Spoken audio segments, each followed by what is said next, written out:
The B20 has handed its big ideas to the G20, from fixing debt to driving climate finance and unlocking Africa's minerals.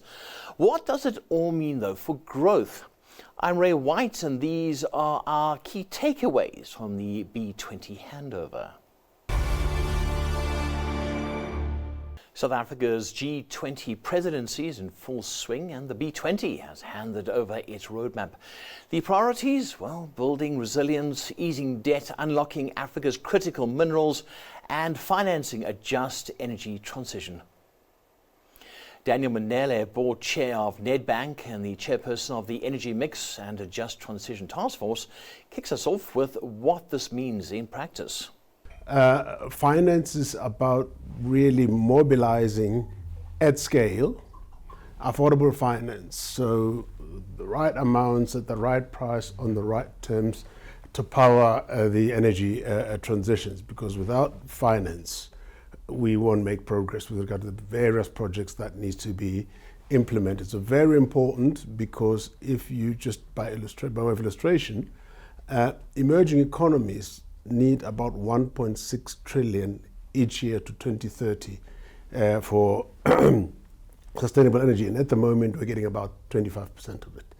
So very, very important to make sure that we mobilize finance in the right way, using new innovative instruments, blended finance, such that we are able to crowd in particular, the large pools that sit in the private sector to help power the energy transitions. With regard to industrialization and jobs, that's about recognizing that the transitions provide a gigantic opportunity to retool our economies, to invest, to create jobs, so that basically the issues around as and when the value chains that are associated with the fossil fuel industry are tapering off, we ramp up the value chains that are based on sustainable technologies and energy, such that as we migrate economies and societies to low carbon and make them more climate resilient, we actually with that combine almost developing a new growth and development model to power that. And just to give you a practical example of what I'm talking about when we're talking about industrialization, if you think about emerging economies, in particular the African continent, holding 70% of the critical minerals that are needed to transition. At this point in time, if you take the example of the DRC, for instance, and the role of cobalt, we're transporting all those minerals that have been taken elsewhere, whereas battery systems, solutions could be on the continent. We could be moving from extraction to value creation and creating jobs. So that's an important second aspect of it.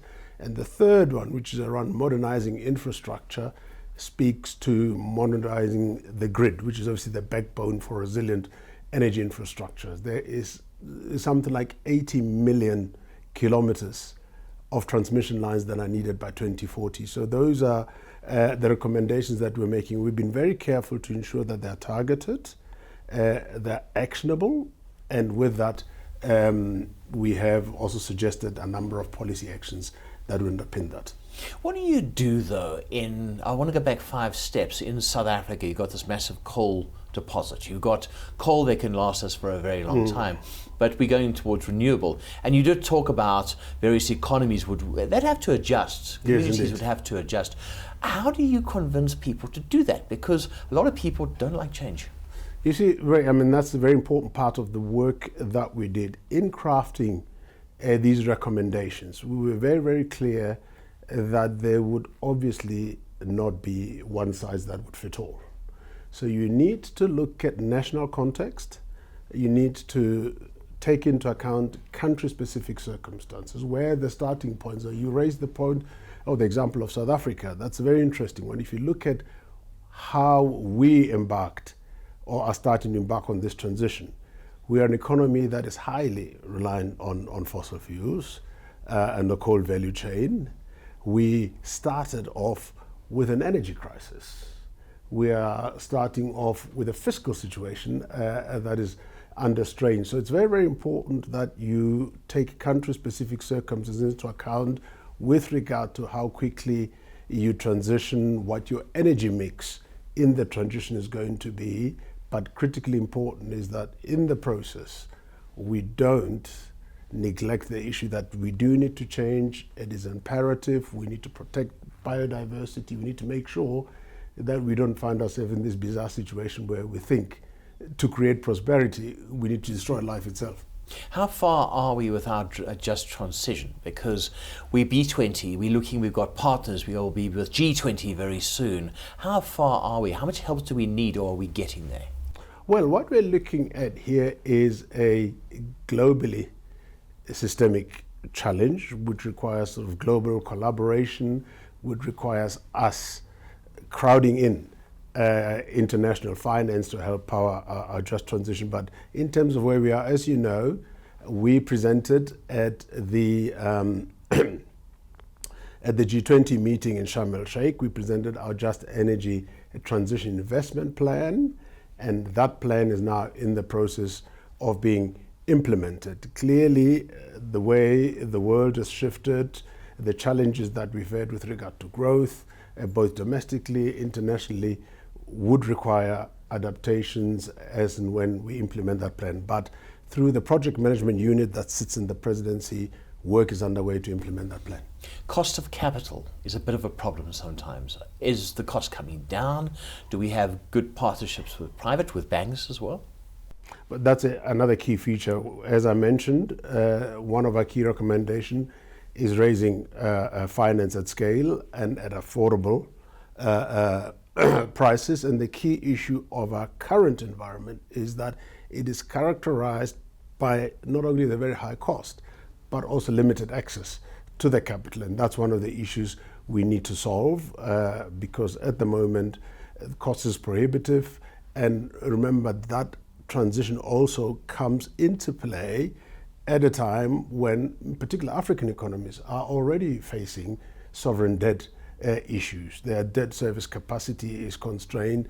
So what we don't want to do, of course, is to replace one problem with another. We don't want to replace a sovereign debt problem with then climate-related debt that then gets accumulated. But that is a big puzzle that needs to be solved. We need to bring the cost down. We need to get that finance on a large scale, but it needs to be sustainable, and it needs to be on the right terms and take into account what countries can afford, what terms needs to be done. And so this is the whole debate around blended finance, around innovations, around guarantees. And I was very encouraged to read this morning briefly that our Treasury is working with the World Bank around an innovative guarantee structure that could leverage as much as $10 billion, I understand. Sure. These are B20 recommendations. Are there any non-negotiables that have to happen that you feel very strongly about? Obviously, it's about negotiation, but is there anything that's contained in what you put forward that you thought this has to happen because it's time for Africa now? Well, obviously, what we have done, the G20 process and the B20 process is a global process, but we made sure that we try as best as we can to leverage the opportunity of having the G20 being hosted on the African continent for the first time since it's been elevated to leaders level. So I would say the key issue is this finance stuff. Everything stands and falls with finance. But what we are having here as a process is that you now have business having articulated very clearly, very coherently, and I think very compelling what needs to be done, what policy environment needs to be conducive for business to play its role, for the full potential of public-private sector collaboration to be realized. To achieve that vision, the B20 has identified 5 strategic themes for inclusive growth in Africa, unlocking the AfCFTA's potential, empowering digital and skills transformation, accelerating food security, unlocking critical minerals, and building climate-responsive economies. Here's Cas Coovadia. He's a B20 South Africa Sherpa, explaining how those themes fit together. The strategic themes are based on what's come out of the task force discussions. And we looking at, I think, some of the critical issues important for Africa as well as for the globe. So industrialization being one. I think Andrew Kirby made the point that despite digitalization, despite the service industry, countries in the last decades have grown through industrialization, have grown to manufacturing. And also, without industrialization and reindustrialization to a certain extent, we're not going to actually beneficiate the minerals we have. We're not going to actually value add to the raw materials we have, and we'll continue just exporting raw materials and minerals and then buying back finished goods. So I think that's been very important. Energy, obviously a critical issue. Daniel has just talked about it. And you know, adaptability, financing of energy, if we don't actually get that right, a lot of the other stuff we might get right will actually not work. Then I think food security and agriculture, again, it is absolutely unacceptable that in a continent like Africa, which has arable land, which has large-scale smallholder agriculture sector, and we have all the tools available to actually feed our people, that people are going hungry. So to address that, and we have the capability to actually make a significant dent on the food security problem of the world. So we felt that that's absolutely critical. Do you think there will be buy-in, though, from G20 nations when it comes to beneficiation? Because obviously it swings in their favor. So you've given some great proposals, but are they going to go, doesn't work for us?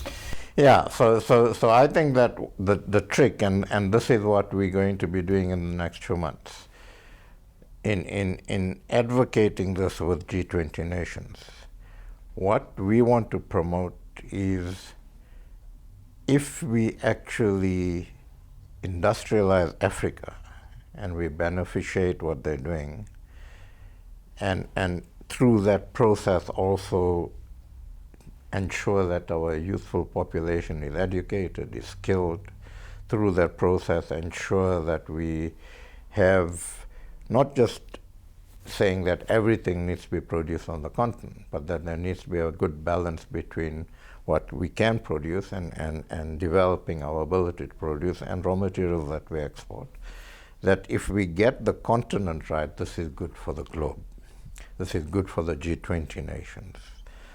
If we don't do that, if we continue to look at the continent as essentially a basket case, as a continent that we just want to exploit for its raw materials, for its minerals and so on, then we essentially creating a situation where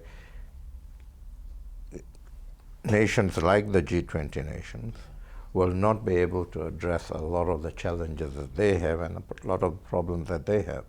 So we want to create a symbiotic relationship between what's good for Africa and what's good for the globe, and sell that sort of proposition to the G20. Yeah. What sort of other headwinds are you facing? You've mentioned a few, but I did pick up earlier you were talking about a few headwinds, and it's sort of cause for concern. Well, look, I mean, the world is in a dangerous place, right? So I mean, we hand over to America, which is quite challenging, given what the sort of American administration, current administration, the views they've taken, not just on the G20 itself, and that they've really downgraded their representation on the various G20 work streams, but also the views they've taken on tariffing and protectionism and all of those, and rolling back a lot of the gains that the world has made in inclusivity, in energy. So that's obviously a critical challenge. Some on his panel indicated that the involvement of American businesses has been pretty good. C-suite people sitting on our task forces, co-chairing some of the task forces. Our discussions with the American Chamber of Commerce have been very good. But what we need to do now is to make it as less difficult as possible for businesses in America and the Chamber of Commerce to actually motivate and promote the recommendations we're coming outwards. So if we don't have to say ESG but still achieve the recommendation we want to do, that's what we'll do. And so we've had the American Chamber of Commerce going through these documents and advising on that. But I think that what this, as much as I've heard about the problems that are being created by what's happening in America and other parts of the world, I've also heard that this B20 gives us an opportunity to actually reset. And the world is going to move on. I think I was at the Financing for Development 4 conference, I was at the TICAD in Japan recently, and everybody is telling me that, look, people from Europe tell me, Cas, we having tariffs, you having tariffs, we should be working together. Okay, so there's opportunities for new alliances, there's opportunities for new relationships, and essentially what the B20 is saying is that we need to collaborate, we want open economies, we want to utilize multilateral institutions, but they need to restructure to also represent the change in the economic world. And I think that's what we need to push. Now, look, we're fortunate that we're not dealing with the political side of things, okay? But we need to empower our government and other governments that think like the B20 is thinking with these sorts of recommendations and with capacity and skills behind it, empower those governments to actually engage governments that might be looking at this in a negative way and try to push this forward. But there are some positives here, because you've given over recommendations, which means there was consensus. Yes, which is a good thing. Which is a good thing, absolutely. Yeah. I mean, how did that go? I mean, to find the consensus, can't be overnight. No, it wasn't overnight. And look, we did advise and guide the task force chairs. I mean, we gave them a lot of freedom to manage these task forces as they felt. I mean, these are top people. That's why we chose them. But we said that we don't want to get into consensus paralysis here. We need recommendations that are worth the paper they're written on, and we need recommendations that are implementable, absolutely. And I think what was useful is that between the chairs and the co-chairs, and we had co-chairs from different parts of the world on each of the task forces. And so I think the chairs and the co-chairs worked well together to say, look, what's good not just for the G20 countries, but where is the world currently? What actually makes sense? What sort of recommendation makes sense to it? If you buy into the theme of inclusive growth, prosperity, and collaboration, then what sort of recommendation actually makes sense to achieve that theme? And those were the sorts of discussions we had. We also guided them, and we had a couple of sessions with them where we brought in independent people to talk through the geopolitics. And we guided them to say, of course you have to talk about this, but don't let the geopolitics immobilize you. There's work to be done.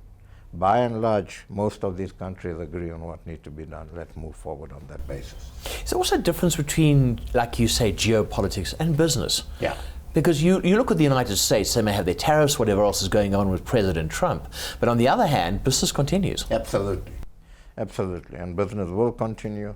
And I think, in my view, this is an opportunity for other trade and economic blocs to actually come to the fore.